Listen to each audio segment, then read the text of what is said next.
if you've got a superhero team, like a large superhero team, and the first issue you kind of just throw them all out there, and there's quite a big cast, big-ish cast.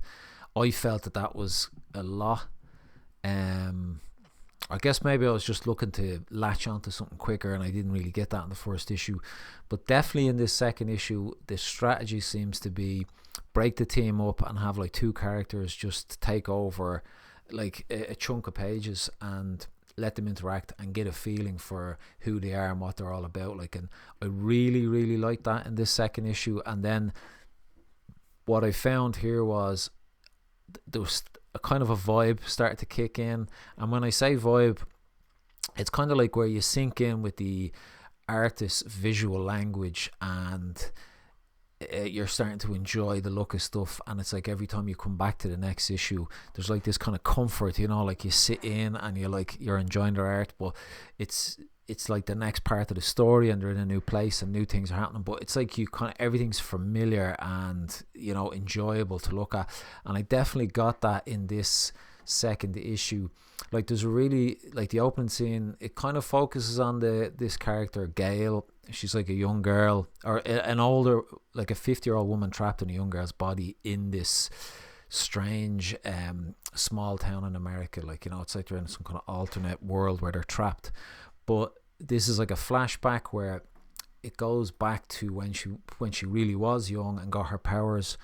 And it's kind of spooky here where I think she's an orphan, she's walking past a tier, and like this shadowy figure gives her a ticket and then disappears. And when she goes inside, she meets this old wizard, and I think he kind of deems her worthy and bestows his power on her. And then he kind of dies then, like, and he says, if you ever need me, just say my name. And like the whole issue is moments where she's calling his name out and he just never comes. Like, so there's a really nice tie-in where at the very end, she almost, like, I guess, not that she has a breakdown, but she's doing a lot of rebelling and stuff like that, and then she gets confronted by the kind of leader of the team, and then once again she says the name wasn't like something good, it was like a curse, and, you know, she calls out the name again and nothing happens. Like, so it's like she's definitely the one struggling the most, because she's like stuck in this body, because it seems like when she was back in the real world,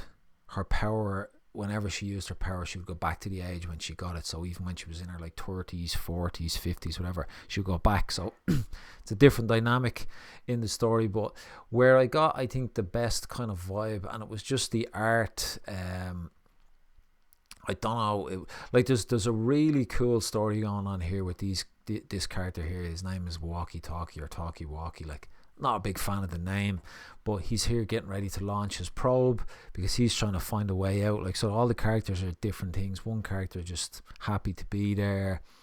This character obviously is trying to figure out how to actually get out of the place. Like, so here's another example of breaking off the two characters. And then even I think it was this scene here where I think I just really I just really like this scene, like the art. Like, it's this witch character, like she's got this whole little kind of cottage. It's like she's separate from the rest. Her role in this kind of weird American town dimension that they're trapped in, like, she has to play the mother to Gail, who's the little girl, like, but it seems like she doesn't get on with her and stuff like that. But I don't know, I just loved it.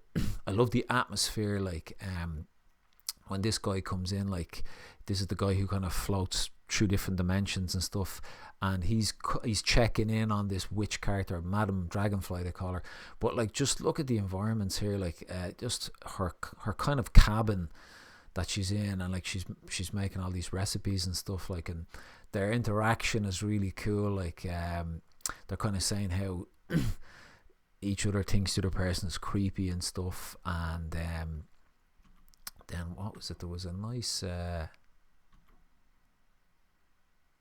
it's like this guy is the one that convinces the witch to kind of come and help Gail, and to play the mother role, because I think she's kind of been off, just kind of excluding herself from everybody. Like, but even this last shot here from that scene was really nice. Like, and I don't know, I think there's probably lots to explore in this character. Like, she talks about this cottage that she's in, and there's so many doors to different places and stuff, like, so I guess they can bring a lot to the story in that sense. Like, but I think still, I'm just the way this book is. There's a lot of, I guess, there's a lot of potential, and I'm starting to, get that feel for it. Like, even when they do flashbacks, the style changes, the color, and it gets that very kind of like vibrant pulp kind of look to it. And then when you go to the end here, there's a really nice kind of panel breakout where Gail is kind of having her little kind of breakdown here. Like, she's trying to use this name again that I spoke about, and then it's where she's kind of coming to the realization. She's like, I don't think we're ever going to get out of here. And it's just that shot of the truck sitting there in the rain is really nice. But then, like all good comics, like, then you get one last page where you see this probe that your man Talkie Walkie sent out. It looks like has made its way back to Earth. Like, so I guess we'll see what happens. But yeah, lots of good stuff in here, and I'm really kind of looking forward to the next issue of this.